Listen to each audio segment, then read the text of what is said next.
마침내라고 하는 단어는 굉장히 다양하고 깊은 의미를 지니고 있습니다. 마라톤 선수가 42.195km의 마라톤을 마치고 마침내 결승선에 도달했습니다. 그 모든 고난의 과정의 끝이라는 의미가 있지요. 여보, 우리가 그토록 기도하고 기다렸는데 마침내 하나님께서 우리 가정에 생명을 주셨네.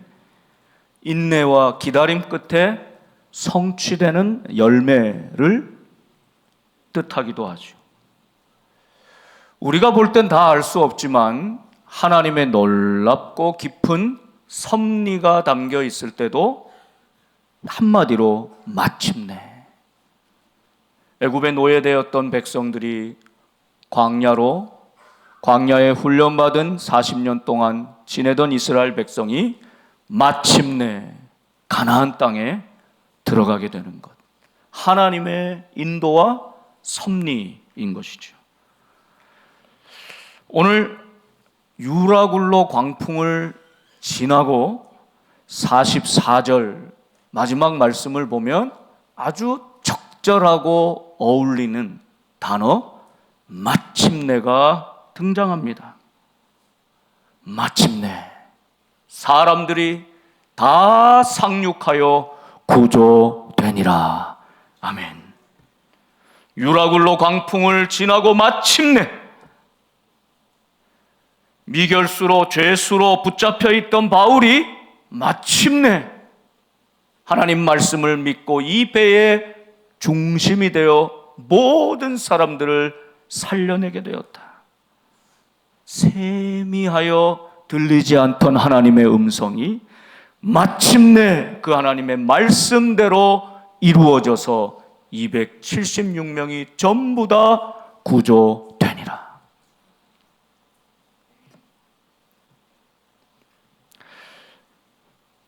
유라굴로 광풍의 한가운데를 지나면서 우리는 우리의 삶을 돌아보면서 오늘 이 말씀 가운데 등장하는 여러 사람들의 모습을 통해 나는 과연 사공, 군인, 백부장, 바울, 또 여러 죄수나 사람들이 있지만 이 중에 누구의 모습과 가까운지를 한번 스스로 점검해 볼 수 있기를 바랍니다.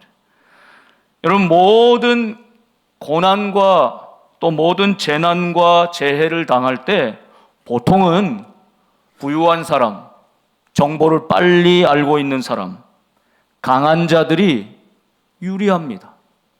해를 덜 입습니다. 피하거나 모면하기 때문이죠. 또 손실을 당해도 회복할 능력이 있는 것 아니겠습니까? 그런데 재난과 재해 상황 가운데 가장 취약한 사람들은 가난하고 병들고 아픈 사람들이겠죠. 그들은 훨씬 더 많은 타격을 입고 회복하기도 어렵습니다. 그런데 지금 유라굴로 광풍을 만나서 바울과 함께 타고 있는 276명의 사람들은 신분이 다르고 계층이 다르고 남녀가 다르고 가진 것이 다르고 모든 것들이 다르지만 한 배를 타고 있죠.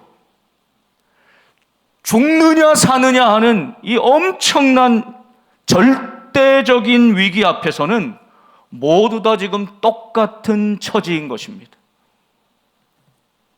자, 이 가운데 먼저 사공들이 어떻게 하고 있는지를 좀 주의 깊게 볼 필요가 있어요.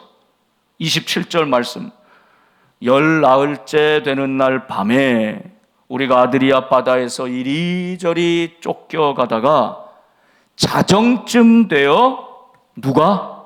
사공들이 어느 육지에 가까워지는 줄을 짐작하고 육지가 가까워가고 있다는 사실을 사공들이 가장 먼저 알았다는 거죠. 그럴 것이 사공들은 모든 지형, 물길을 잘 알고 있는 사람이고 배를 움직이는 사람들 아니겠습니까?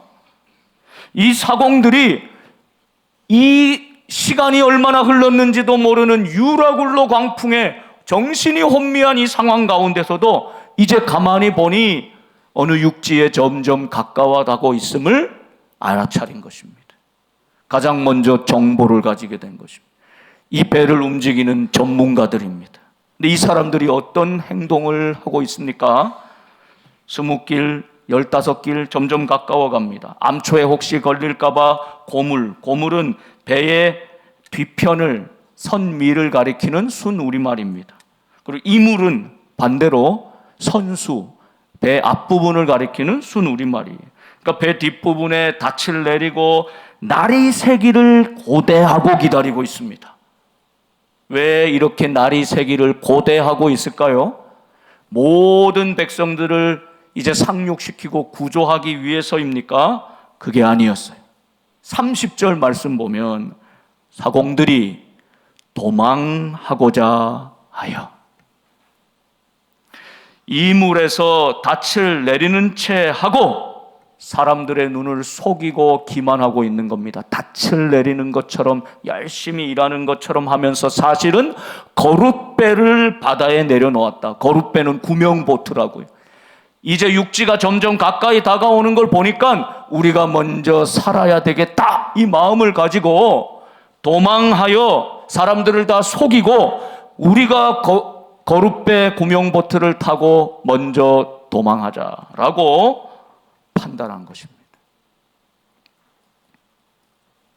만일 이들이 이렇게 도망가 버리면 배에 남은 사람들은 이제 어떻게 됩니까? 다른 사람들이 당할 고난, 피해 다 죽게 되었을 때는 정신을 차리지 못할 정도로 광풍 속에 있을 때는요, 그게 없었어요. 다 살아야 되니까, 일단 살고 봐야 되니까 서로 버티고 서로 붙들어 줬는데 이제 조금 살만해지니까, 육지가 눈에 보이니까 사공들은 자기가 먼저 살아야 되겠다.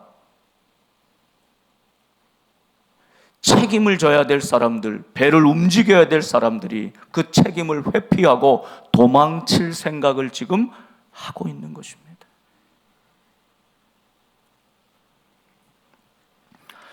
마치 세월호 사건이 있을 때 많은 어린 생명들을 포함한 그 수백 명의 사람들이 죽어갈 때 선장이 사람들 틈에 끼어서 몰래 도망쳐 나가지 않았습니까? 참 비겁한, 볼품없는 그 안타까운 모습이 떠오르는 것 아닙니까? 여러분, 우리나라가 IMF 외환 위기가 닥쳤을 때 어제처럼 생생하게 느끼시는 분들도 있지요.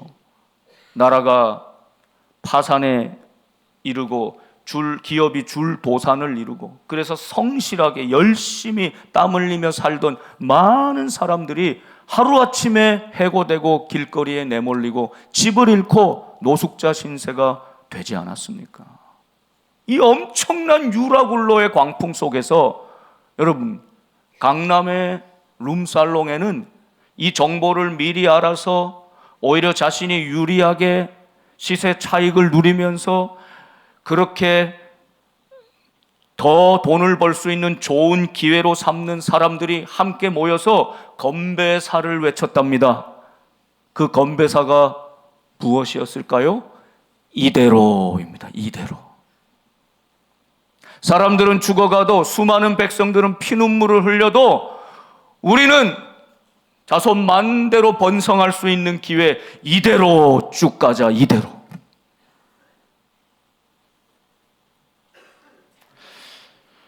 여러분, 배가 안전하게 도착하기 위해서 가장 필요한 사람들, 가장 책임을 져야 될 사공들이 도망쳐버린다면 이 배, 이 공동체는 어떻게 되겠습니까? 이 절체절명의 위기 가운데 바울이 또 등장합니다. 31절 보세요. 바울이 백부장과 군인들에게 이르되 이 사람들, 이 사공들이 배에 있지 아니하면 너희가 구원을 얻지 못하리라. 그러니까 지금 바울은 이 사공들이 무엇을 하고 있는지를 다 파악하고 있었던 것이죠. 이 배에 탄 사람들이 다 지금 무엇을 어떻게 하고 있는지를 다 살펴보고 있었던 것입니다. 사공들이 다른 사람을 속이려고 닻을 내리는 척하는 것도 다 지켜보고 있었던 것입니다. 거룻배를 내려 자기 목숨만 살려고 구명보트 내리고 있는 것도 다 바울이 보고 알고 있었다는 것입니다.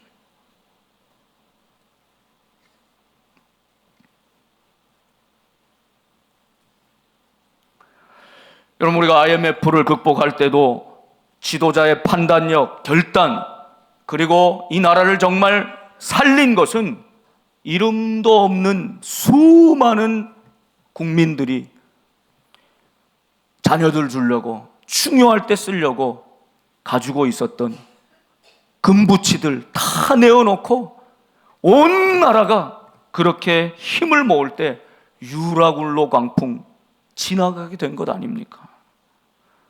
여러분, 여기 바울의 지도자적인 면모를 우리는 살펴볼 수 있는 것입니다.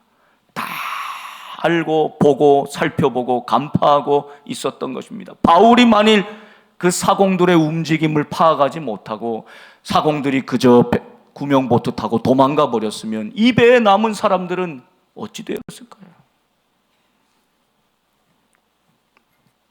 여러분, 가끔 예배 드릴 때 제가 조금 이 높은 데서 이렇게 여러분 다 보지 않습니까? 그래서 어느 부분에 조금 졸음이 오시는지, 어느 분은 팔짱을 계속 언제부터 언제까지 끼고 계시는지, 지금 다리를 꼬고 계시는지, 다리 꼬는 건 잘 안 보일 것 같은데 다리를 꼬면 상체도 약간 이렇게 비틀어지거든요. 언제 들어오시는지, 언제 나가는지 다 보입니다. 다 압니다. 때로 그런 경우 있죠. 목사님 어떻게 하셨어요? 어떻게 하시고 저한테 꼭 하는 얘기처럼 하셨어요? 아니, 저는 그건 다 몰라요. 성령께서 말씀하게 하신 대로 하는 거지. 여러분, 그러나 가장 높은 곳에서 우리를 다 감찰하시는 하나님 계시지 않습니까? 그 하나님 앞에 살아가는 우리의 모습 아니겠습니까? 그 하나님 앞에 살아가고 있음을 한순간도 잊지 말아야 합니다. 우리나라는 CCTV가 어느 곳에서나 지금 다 설치되어 있죠. 그래서 이제는 웬만하면 범죄자들이 그 동선이 그냥 다 면밀하게 초 단위로 분 단위로 파악이 됩니다. 여러분, 우리는 우리 내면에, 우리 영혼에 CCTV의 유일한 관찰자임을 잊지 말아야 합니다. 우리 영혼의 CCTV의 유일한 관찰자 나라는 사실을 잊지 말아야 합니다. 그리고 유일한 심판자 되시는 분은 하나님 되심을 잊지 말아야 합니다. 이 사공들 얼마나 부끄러운 모습으로, 참 안타까운 모습으로 자신들은 혹시 살았을지 몰라도 공동체를 완전히 죽음으로 내몰릴 수 있었는데 바울이 그것을 보았기 때문에, 조치했기 때문에 그들도 살고 모든 사람이 살 수 있었던 것이지요. 바울의 이야기를 백부장 군인들에게 하였더니 군인들이 거룻줄을 끊어버립니다. 떼어내버렸습니다. 사공들이 도망갈 길을, 퇴로를 차단해 버린 것이지요. 사실 이것은 사공들도 살린 것입니다. 그러므로 온 백성들 276명이 마침내 구조되는데 반드시 있어야 될 과정이었던 것입니다. 평안할 때, 잔잔할 때는 아무 문제가 없는 것 같습니다. 그러나 유라굴로 광풍이 일어나면 책임을 회피하고 도망치는 자와 끝까지 책임지고 내가 있어야 할 자리를 지키는 자가 구별되는 것입니다. 유라굴로 광풍을 지날 때 나는 혹시 사공처럼 나만 살고 보자, 내가 해야 될 책임조차도 떠넘기고 일단 살고 보자 하는 마음으로 혹시나 비겁한 길로 나아가고 있는 우리 모습은 없는지 겸손하게 돌아보게 되는 것이죠. 그리고 바울의 모습을 통해 나의 삶을 감찰하시는 그 하나님, 그리고 나도 살리고 부끄러움에서 건져내시고 우리 모두도 살리시려는 그 하나님의 마침내의 섭리를 우리 모두 다 깨닫게 되기를 간절히 바랍니다. 이제 그러고 나서 두 번째 사건이 이어지는데, 이 날이 샜습니다. 바울이 등장해요. 이제 선장이 보이지 않아요. 선주가 보이지 않아요. 바울만 보입니다. 바울이 지도자요 중심인 것을 볼 수가 있지요. 바울이 여러 사람들에게 음식 먹기를 권합니다. 너희가 기다리며 먹지 못하고 줄인 지가 오늘까지 10나흘이구나. 여러분, 사람들은 며칠이 지났는지 지금이 무슨 요일인지도 모르지만 바울은 이것을 지금 헤아리고 알고 있었다는 뜻이죠. 그리고 이 2주 동안이나 사람들이 먹지 못하고 기다렸더니 얼마나 기진맥진하겠습니까? 마치 예수님께서 이스라엘 백성들을 보시면서 기진맥진하고 먹지 못하고 굶주려 있는 너희들을 보니 참 내 마음이 아프다, 불쌍히 여기셨던 것처럼, 그래서 당신이 스스로 생명의 양식이 되어서 당신의 몸을 이것이 내 몸이다 하며 우리에게 나눠주신 것처럼, 우리에게 먹어야 산다고 그렇게 먹이시고 또 생명의 양식도 주셔서 생명도 살리시는 그 주님의 마음, 그 주님의 긍휼의 사랑이 이 바울의 가운데 있었다는 거죠. 그래서 이 사람들 보니까, 고비를 일단 조금 지나고 보니까 2주 동안이나 먹지 못한 이 사람들을 보면서 바울이 이렇게 권면합니다. 34절 말씀 같이 한번 읽어보겠습니다. 아주 중요한 말씀. 시작. 음식 먹기를 권하노니 이것이 너희의 구원을 위하는 것이요 너희 중 머리카락 하나도 잃을 자가 없으리라 하고. 아멘. 음식 먹기를 권합니다. 먹으라고 권면합니다. 그러면서 이것이 너희의 구원을 위하는 것이라. 이런 구원은 신비적인, 초월적인, 영적인 문제만이 아닙니다. 당장은 여러분, 먹어야 힘을 얻고, 힘을 얻어야 건강하고, 건강해야 이 자리에도 나와서 예배 드릴 수 있는 것 아닙니까? 여러분, 딱 몸에 문제가 생기면 입맛이 다 없어지죠. 아무리 먹고 싶어도 음식을 목으로 넘기지 못할 때가 있습니다. 문제가 생긴 것이죠. 여러분, 이 먹는 것이 우리의 생명과 직결되고 구원을 위한 것이라고 주님은 말씀하시는 것입니다. 엘리야가 850명의 이방 선지자들과 함께 싸울 때 하나님이 불을 내리셔서 여호와 하나님만이 살아계신 하나님이심을 온 천하에 보여주셨죠. 그 엄청난 승리를 겪고 난 다음에 엄청난 공허함과 허탈감이 몰려옵니다. 아합과 이세벨이 나를 꼭 죽일 것만 같습니다. 그래서 홀로 광야길로 정처 없이 도망갑니다. 그 엘리야 가운데 주의 천사가 찾아오죠. 로뎀나무 아래 누워 자는데 천사가 그를 어루만집니다. 그리고 일어나 먹으라, 기도하라, 봉사하라, 구제하라가 아니라 일어나 먹어라. 먹는 것이 구원을 위한 것이기 때문에 일어나 먹으라고 권면합니다. 그리고 머리맡에 숯불에 구운 떡과 한 병 물을 줍니다. 그리고 먹고 마시고 다시 엘리야가 누우니까 천사가 또 다시 와서 어루만지면서 일어나 먹으라 또 권면합니다. 네가 갈 길을 다 가지 못할까 하노라. 먹어야 힘을 내서 너의 사명의 길이라도 걸어갈 수 있을 것 아니냐. 힘이 없는데, 살 수가 없는데 어떻게 사명을 감당하겠느냐. 일어나 먹고 마시고 그 음식물의 힘을 의지하여 40주 40야를 가서 하나님의 산 호렙에 이르니라. 하나님을 만나고 하나님의 세미한 음성을 듣기 전에 하나님은 엘리야에게 천사를 보내서 일단 먹이시는 겁니다. 힘을 주시는 겁니다. 그렇게 그가 건강을 회복하고 일어나야 하나님도 만나러 나올 수 있는 것을 아시기 때문이죠. 저는 우리 사랑하는 복된 성도들에게 우리 주님께서 잘 먹을 수 있는 입맛과 소화할 수 있는 그 건강을 허락해 주시길 간절히 소망합니다. 먹지 못하고 고통받는 분들이 얼마나 많은지 몰라요. 어떤 분은 또 너무 잘 먹어서 그것이 평생 고민인 분도 계세요. 여러분, 그것은 진짜 행복한 하나님의 은혜요 축복의 사실을 여러분 잊지 말아야 합니다. 그러니까 잘 보면은 너무 비대하고 비만되는 것도 문제고, 너무 먹지 못해서 기진맥진 굶주리는 것도 문제죠. 교회가 하는 사명이 무엇인가?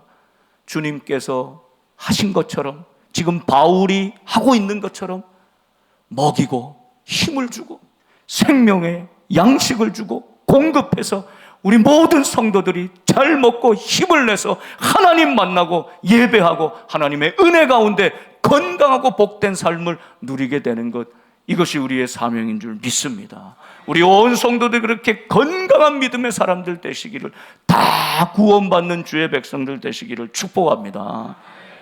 바울이 말이죠, 그들에게 이렇게 권하면서요, 35절 보면 떡을 탁 가져다가 하는 행동을 보세요. 모든 사람 앞에서 하나님께 축사하고 떼어 먹기를 시작하며. 여러분, 이거 꼭 무슨 모습과 같습니까? 우리 예수님이 성찬을 나누시는 모습과 똑같죠. 사람들 앞에서 하나님께 축사하고 감사기도하고 떼어서 먹이시는 겁니다. 바울이 마치 지금 예수님처럼 유라굴로 광풍 한가운데를 지나고 가고 있는 그 배의 사람들, 거기에는 이방인도 있고 가난한 자들도 있고, 여러분 얼마나 다양한 사람들이 있습니까? 죄인, 죄수들도 있고요. 그런데 정말 너희는 우리 모두가 주님의 한 몸 되었음을 보여주듯이 떡을 하나씩 하나씩 나누며 이것은 내 몸이다 하신 그 주님의 모습처럼 마치 성찬을 베풀듯이 먹이고 있는 것입니다. 여러분, 그들이 다 안심하고 받아 먹습니다. 그랬더니 배에 있는 사람의 수가 전부 276명이다. 이거 어떻게 알았습니까? 한 사람 한 사람에게 떡을 나눠주니까 276명인 걸 안 거죠. 38절 보세요. 배부르게 먹고, 그냥 우리 지금 성찬하듯이 밀 전병 하나를 먹은 게 아니에요. 2주 동안 굶주렸던 저들이 배부르게 먹었다. 배부르게 먹고 밀을 바다에 버려 배를 가볍게 하였다. 여러분, 여기서 질문이 있죠. 유라굴로 광풍을 만나서 모든 짐을 바다에 번져버리지 않았습니까? 모든 배의 기구들을 던져버리지 않았습니까? 배를 가볍게 하려고. 그런데 여러분, 그 다 버리는 중에도 바울은 이때를 예비해서 밀을 많은 사람들이 충분히 먹을 정도로 남겨두었던 것입니다.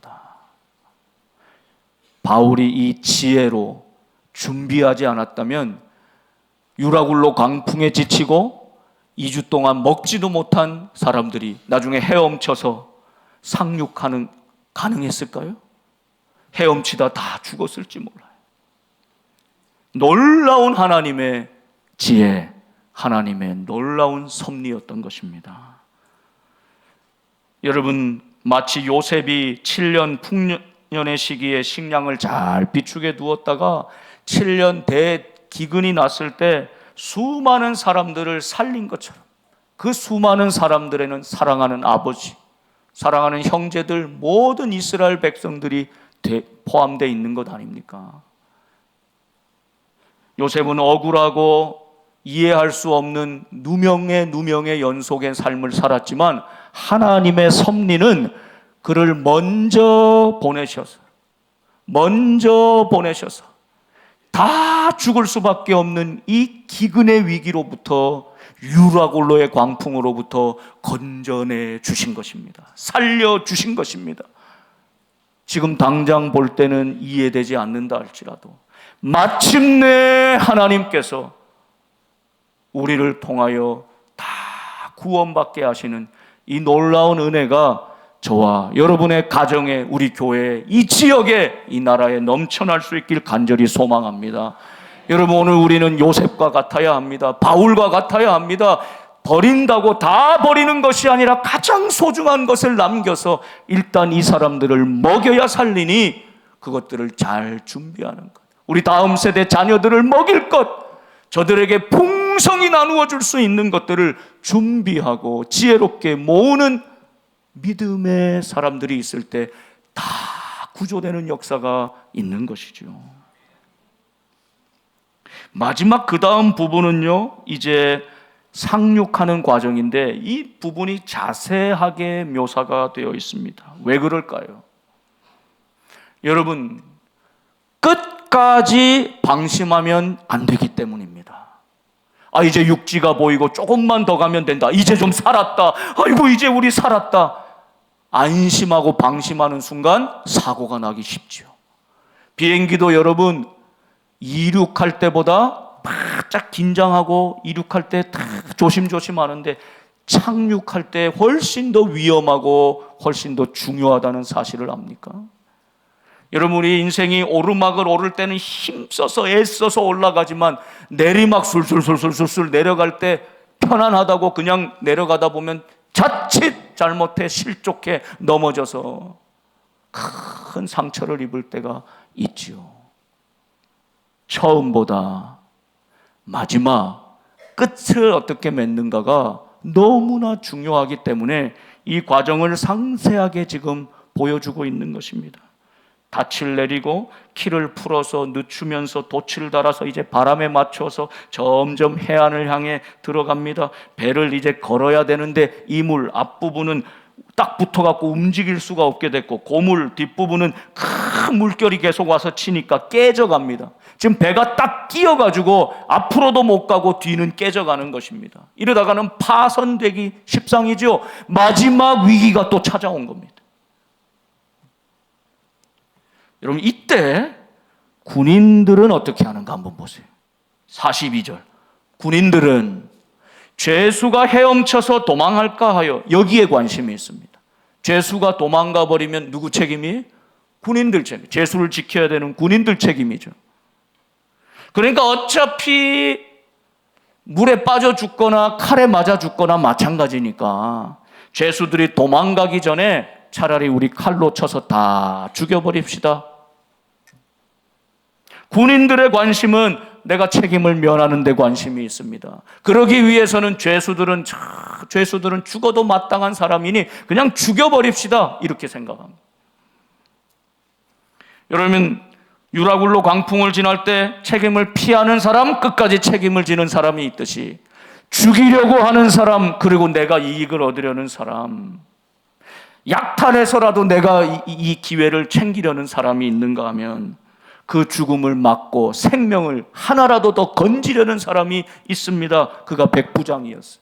43절 보세요. 백부장이 바울을 구원하려 하여, 죄수들을 다 죽이면 바울도 죽는 것 아닙니까?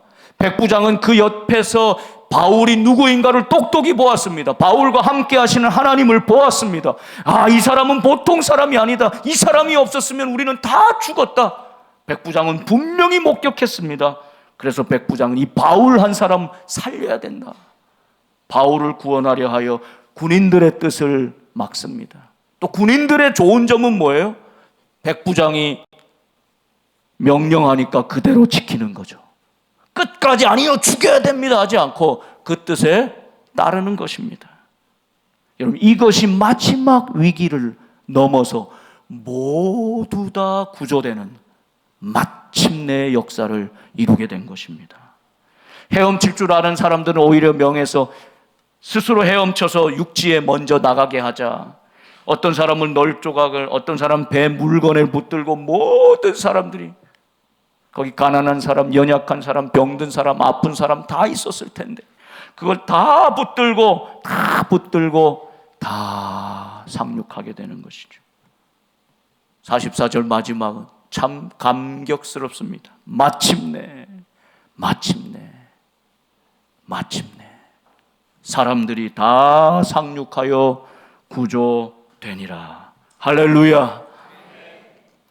유라굴로 광풍을 지나 마침내 가난하고 연약하고 병들고 아픈 죄수들까지도 선장과 선주와 백부장만 아니라 사공들만, 도망가려고 했던 사공들만 아니라 죽이려고 했던 군인들마저도 모든 사람이 276명이 다 구조되니라. 저는 이 말씀을 읽으면서 교회의 사명이 무엇인가, 교회의 역할이 무엇인지를 다시 깊이 깨닫게 됩니다. 우리는 복된 교회 배 한 배를 탄 믿음의 동지들 아닙니까? 저 세상의 험한 유라굴로 광풍을 지나가고 있는 우리 믿음의 공동체 아닙니까? 그 중에는 선장도 있고 선주도 있고 백부장도 있고 군인도 있고 모든 사람들이 이곳에 모여 있지 않습니까? 한 사람도 책임을 회피해서는 안 됩니다. 나만 생각해서는 안 됩니다. 오히려 광풍 속에서는 모두 다 붙들어 주었는데 조금 살만하고 육지가 보이고 상륙할 틈이 생기면 마음이 갈라지는 것입니다. 책임을 피하려고 하는 것입니다. 차라리 도움 안 되는 사람들은 죽여버리자고 하는 것입니다.